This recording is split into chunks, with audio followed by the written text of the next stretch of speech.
Shalom, selamat pagi saudara-saudara yang dikasihi Tuhan Yesus Kristus. Salam sejahtera buat saudara semua dimanapun saudara berada. Damai sejahtera dan sukacita oleh Roh Kudus kiranya senantiasa melimpah dalam hati dan kehidupan saudara semua.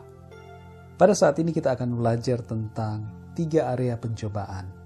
Kita perlu mengetahui hal ini agar kita dapat menang atas setiap pencobaan dalam hidup kita. Dalam 1 Yohanes 2 ayat 16 tertulis demikian.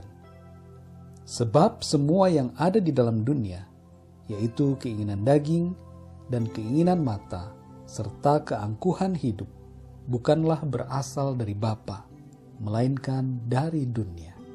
Demikian firman Tuhan. Saudara yang dikasihi Tuhan, dalam ayat ini disebutkan 3 hal yang bukan berasal dari Bapa, melainkan dari dunia. Yaitu keinginan daging, keinginan mata, dan keangkuhan hidup. Inilah 3 area pencobaan dalam hidup kita. Keinginan daging, keinginan mata, dan keangkuhan hidup.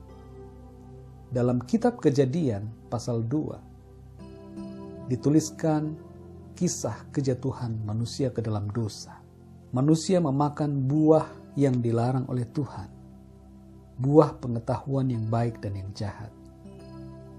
Dan iblis mencobai Hawa dalam ketiga hal ini. Keinginan daging.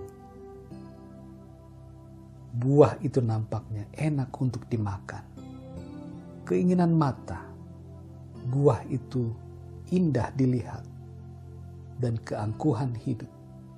Buah itu dikatakan oleh iblis dapat membuat manusia menjadi sama seperti Allah. Saudara yang dikasihi Tuhan, dalam kehidupan kita sehari-hari,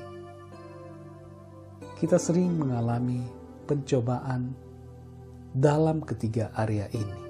Sebagai contoh sederhana, dalam hal keinginan daging, sifat rakus atau keinginan untuk makan secara berlebihan merupakan dosa, berlawanan dengan kehendak Allah. Kalau kita sudah makan 1 porsi, lalu ingin lebih daripada itu, 2, 3, atau 4 porsi dalam sekali makan, maka itu sebenarnya adalah keinginan daging yang bertentangan dengan kehendak Allah. Makanlah dengan secukupnya. Karena di dalam doa Bapa kami, Tuhan Yesus pun mengajar kita untuk meminta makanan yang secukupnya. Baiklah kita mengendalikan diri kita, mengendalikan hawa nafsu makan kita, agar selaras dengan kehendak Tuhan. Contoh keinginan mata adalah keinginan mata untuk melihat hal-hal yang tidak sesuai dengan kehendak Tuhan. Gambar-gambar atau video porno. Keinginan mata yang seringkali disebutkan orang dalam praktik kehidupan sehari-hari. Ingin cuci mata di mal, ingin cuci mata di kolam renang, melihat wanita-wanita, atau juga untuk wanita melihat pria-pria yang kemudian membangkitkan hawa nafsu seksual. Itu adalah dosa, saudara. Tuhan Yesus mengatakan bahwa apabila kita memandang seorang perempuan dan menginginkannya, maka kita telah berbuat zina dengan dia. Biarlah kita menjaga mata kita agar apa yang kita lihat senantiasa selaras dengan kehendak Allah. Contoh yang lain dari keinginan mata adalah menonton sesuatu secara berlebihan. Menonton bola, Piala Dunia sampai tidak tidur, terus-menerus. Itu pun, saudara, adalah keinginan mata yang berlebihan. Menonton drama, menonton video, film secara berlebihan, terus-menerus. Sampai lupa kepada Tuhan, lupa beribadah. Tidak fokus kepada hal-hal yang rohani, maka itu pun adalah keinginan mata yang bisa membawa kepada dosa. Tidak semua yang kelihatan itu baik untuk dilihat. Biarlah kita jaga agar mata kita tetap kudus di hadapan Tuhan. Contoh keangkuhan hidup adalah suka memamerkan sesuatu kepada orang lain secara berlebihan. Pamer kekayaan, pamer ini dan itu. Sifat yang ingin menonjolkan diri, merasa diri kita lebih tinggi daripada orang lain. Itu adalah salah satu contoh keangkuhan hidup. Dalam praktek hidup kita masih ada banyak sekali contoh-contoh perbuatan daging. Dalam Galatia 5 ayat 19, 20, 21 di situ dituliskan perbuatan daging telah nyata, yaitu percabulan, kecemaran, hawa nafsu, penyembahan berhala, sihir, perseteruan, perselisihan, iri hati, amarah, kepentingan diri sendiri, percideraan, roh pemecah, kedengkian, kemabukan, pesta pora, dan sebagainya. Terhadap semuanya itu kuperingatkan kamu, seperti yang telah kubuat dahulu, bahwa barang siapa melakukan hal-hal yang demikian, ia tidak akan mendapat bagian dalam kerajaan Allah.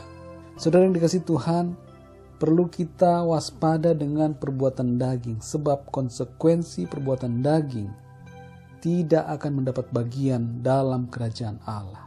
Mari kita jaga hidup kita agar selalu selaras dengan kehendak Allah. Bagaimana seharusnya hidup kita? Hidup kita harus dipimpin oleh Roh Kudus. Hiduplah dalam Roh. Matikanlah segala keinginan-keinginan di dalam hidup kita, dalam diri kita yang bertentangan dengan kehendak Tuhan. Dalam Galatia 5 ayat 16 tertulis, hiduplah oleh Roh, maka kamu tidak akan menuruti keinginan daging. Saudara yang dikasihi Tuhan, kita mampu asal kita mau dan berserah pada pimpinan dan kehendak Tuhan. Tuhan akan memampukan kita. Tuhan akan menolong kita secara terus-menerus untuk menjadi semakin serupa dengan Dia. Tuhan Yesus katakan, hendaklah kamu sempurna, sama seperti Bapa adalah sempurna. Biarlah renungan pada pagi hari ini membuat kita semakin mengerti akan kehendak Allah, supaya kita hidup benar, hidup seturut dengan kehendak-Nya dalam hidup kita. Mari kita berdoa. Bapa di dalam surga, terima kasih untuk firman-Mu yang telah kami baca, telah kami dengar bersama-sama, renungkan. Ajar kami Tuhan untuk hidup seturut dengan kehendak-Mu.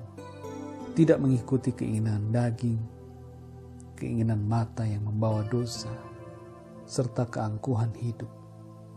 Tolong kami, pimpin kami Tuhan, supaya kami senantiasa waspada dan berjaga-jaga, supaya kami tidak jatuh ke dalam dosa.